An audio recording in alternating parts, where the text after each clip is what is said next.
Bonjour, je m'appelle Shedly Belkodja, je suis professeur à l'École des affaires publiques et communautaires à l'Université Concordia. Je suis membre régulier de l'Axe 3, Pluralisme et démocratie du CRIDAC. En fait, le populisme, c'est un thème de recherche qui me ramène loin dans ma carrière universitaire, disons, parce que ça a été un peu le terrain de ma thèse de doctorat. J'ai étudié la montée d'un parti populiste au Nouveau-Brunswick, le parti Confederation of Regions. C'était un parti qui m'intéressait parce qu'on le qualifiait beaucoup dans les médias comme un parti seulement anti-francophone, et moi je me disais qu'il y avait autre chose. Et je me suis donc intéressé à comprendre pourquoi un petit parti politique au Nouveau-Brunswick, un tiers parti comme on appelait, a pu émerger et quand même remporter 8 sièges, 20% du vote aux élections provinciales de 1991. Alors j'avais trouvé ça intéressant, le populisme, et j'avais fait une étude de terrain. Je m'étais rapproché du parti, j'avais rencontré les membres fondateurs, j'étais allé à des réunions. J'avais avancé l'idée qu'il y avait aussi le populisme qui pouvait expliquer le succès de ce parti, qui se considérait un peu comme un parti incompris, un parti qui avait surtout été chercher un vote dans des régions rurales au Nouveau-Brunswick, qui avait capté en fait le mécontentement populaire d'un certain segment de la population anglophone. Et pour moi, c'était quand même un élément qui devait être aussi mis de l'avant pour expliquer le succès du parti.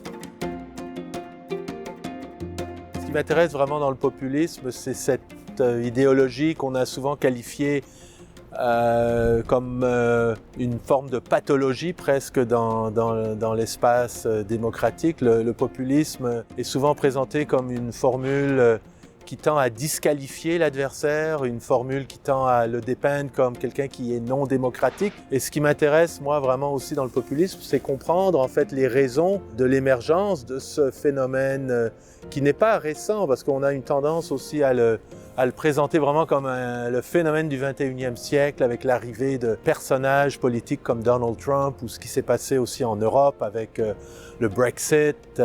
On a présenté le populisme vraiment comme un phénomène récent. Et au contraire, ce qui m'intéresse moi dans le populisme, c'est de revenir un peu en arrière aussi et de comprendre que le populisme a été là depuis longtemps, depuis la fin du 19e siècle. Un débat qui est très présent à la fin du 19e siècle, c'est l'émergence en fait de la démocratie représentative. Les grandes transformations économiques aussi à la fin du 19e siècle font en sorte qu'il va se passer un peu il va y avoir une espèce de tension entre les élites et le peuple. Un certain peuple va contester en fait la mise en place d'une démocratie représentative, une démocratie distante du peuple, avec des élus, avec un système parlementaire, ça c'est surtout en Europe.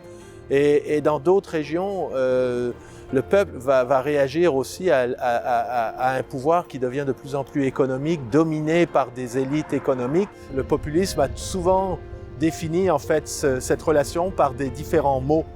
Les petits contre les gros, les paysans contre les banquiers, le peuple homogène des blancs contre le pouvoir des élus qui ne se préoccupent plus de certains segments de la population. Donc il y a toute cette articulation qui est intéressante à comprendre et qui pour moi définit vraiment ce qu'on appelle aujourd'hui le populisme. Le populisme, on peut le définir comme une idéologie qui cherche à recréer un lien entre le peuple et le pouvoir, une relation plus directe entre le peuple et le pouvoir, donc au-delà de la représentation.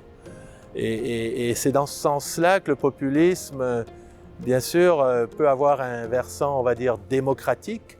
Il y a cette dimension démocratique, une démocratie plus réelle, plus directe, plus proche du peuple. Mais en même temps, le populisme nous fait penser aussi beaucoup à la démagogie. Et donc on a vu tout au long de l'histoire des phénomènes populistes marqués aussi par la personnalisation du pouvoir, par le charisme, un autre mot qui est proche aussi quand on pense au populisme. En fait, qui souhaite articuler cette représentation populiste? C'est souvent des leaders, des individus qui vont aussi parler au nom du peuple. Et donc parler au nom du peuple veut dire bien sûr risque aussi de manipulation, d'écart, Et ça, on le voit tout au long du XXe siècle, aussi avec des figures populistes qui s'expriment donc au nom du peuple et qui veulent parler au nom du peuple, mais en même temps, s'en éloignent aussi. Et ça, on le voit dans des formes de populisme latino-américain dans les années 50.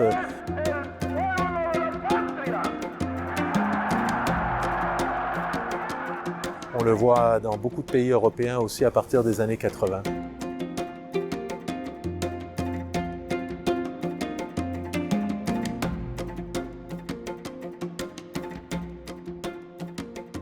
Non, je dirais qu'il n'est pas toujours de droite. Je vous donne un exemple.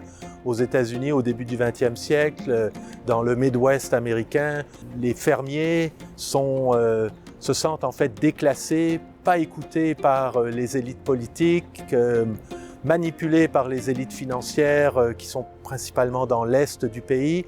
Et on va assister à la création d'un grand parti politique, le People's Party, qui va définir en fait une volonté progressiste politique aux États-Unis. C'est un phénomène de gauche qui va s'opposer au pouvoir des élites et qui va donc marquer la vie politique américaine du début du XXe siècle. Je dirais qu'il y a une tradition de gauche au populisme qui est proche en fait de ce qu'on pourrait appeler une tradition d'émancipation démocratique, et nombreux théoriciens du populisme ont quand même travaillé là-dessus, développé donc ce courant plus à gauche qui est proche en fait de cette tradition donc de l'émancipation démocratique. Et pour moi, ça c'est un élément important aussi de la manière de voir le populisme. Le populisme a souvent été étudié comme un problème à la démocratie, comme une forme pathologique, comme une forme qui s'éloigne en fait d'un certain développement de la démocratie au cours du XXe siècle qui s'est construite autour de la représentation. Mais dans ce développement-là, l'articulation donc d'une vision plus populaire, plus citoyenne, a souvent été qualifiée en fait comme quelque chose à la périphérie.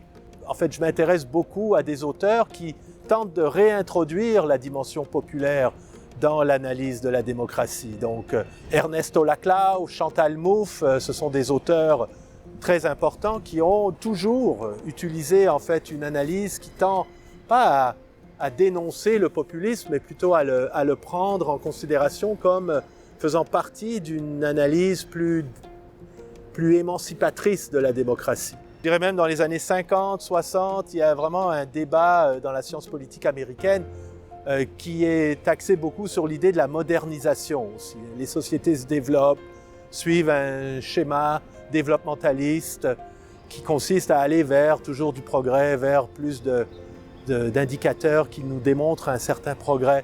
Et ce progrès est construit toujours autour aussi de cette démocratie représentative. Alors, surtout à cette époque-là, parler de populaire ou parler de peuple, c'est être vu en fait comme presque, c'est quelque chose de contraire en fait à ce schéma très évolutionniste aussi de la démocratie.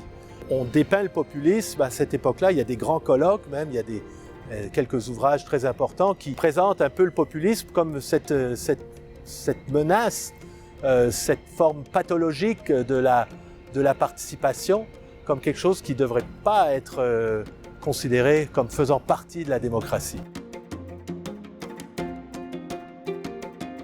Où en sommes-nous avec le populisme ? Il me semble qu'on a beaucoup employé la formule de populisme pour essayer d'illustrer un phénomène qui est très présent dans nos démocraties, c'est celui en fait du déclassement d'une certaine partie de la population. Donc on a beaucoup vu dans nos médias, dans ce qui se passe, surtout depuis la pandémie, depuis l'arrivée de l'inflation, donc une partie de la population se sent déclassée. Déclassé veut dire détaché. Le danger dans tout ça, c'est que ce détachement aussi nous a montré des phénomènes d'incivisme, des prises de carrément des prises de ville comme ce qu'on a vu à Ottawa avec le phénomène des camionneurs. Donc on a qualifié en fait ce type de comportement comme des comportements extrémistes, des comportements proches aussi peut-être de cette tradition du populisme nationaliste plus de droite. Et je dirais qu'il faut quand même faire attention à ne pas seulement s'arrêter sur ces phénomènes hyper médiatisés, aussi cette construction du populisme. Je dirais qu'il faut revenir à cette tradition de l'émancipation qui est aussi à la base, en fait, pour moi, du concept de populisme.